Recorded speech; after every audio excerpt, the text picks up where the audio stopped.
Former Texas Governor Rick Perry. You take it, Sean. Are you sure? Yes. So, Rick, you're a Texas guy. You see the craziness at the southern border. What are you seeing?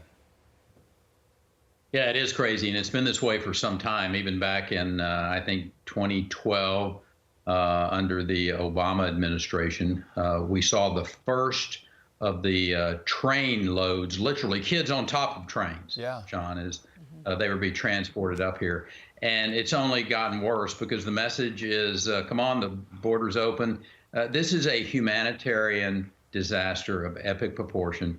And it's a disaster for America because of the people who show up here. We don't know who they are. And I can assure you there's a lot of really good people in that, ought to go through the process appropriately to come into the United States. But there are a lot of people who don't have America's interest in mind. The drug cartels are driving this. And anyone that doesn't see that, I heard you say earlier in the program that, you think this is a plan.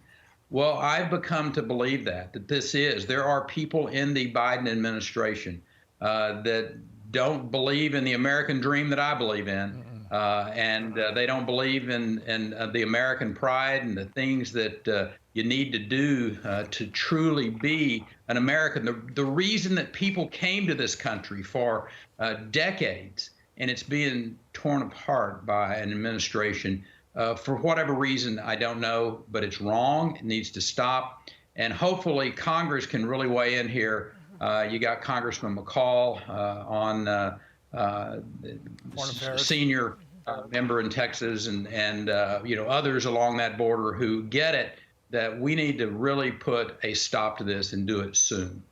Governor, we watch people pouring across the border, and we watch the cities fill up, and from corner to corner, this is a great financial burden. And we always say this will bankrupt the country.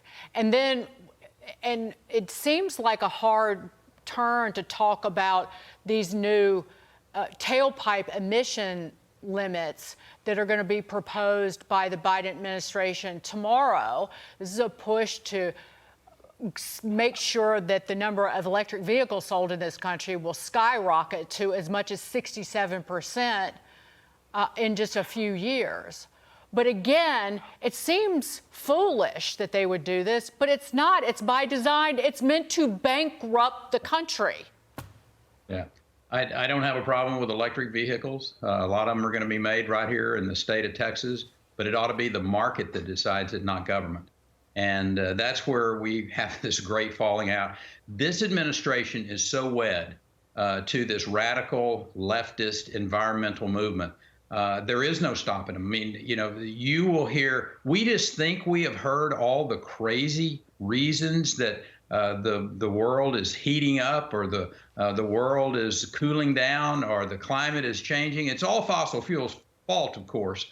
But the real key is these people don't care about human beings. If they did, they would care about human beings flourishing. And the way that human beings flourish around the world is through the engines that fossil fuels drive.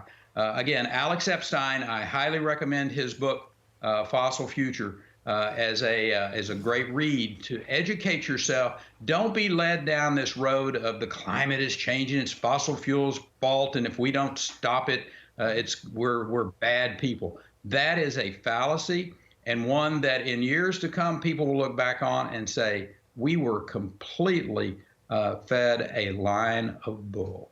Governor, I'm sure you guys make great electric cars in Texas, but I think most of us want that great Texas oil. That's what we want in our gas-guzzling cars that have a rev to their engines. Yeah, it's not where the car is assembled.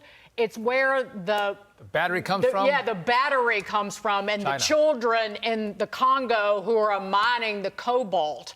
That's what bothers me, and the dependence. Again, that we're doing this and China does nothing when we should be using our fossil fuel, our plentiful fossil fuel, not only to raise our standard of living, but use it as a weapon against nations that hate us. We just had to give you a little pushback, Governor. Good, quick, get a couple, 10 seconds.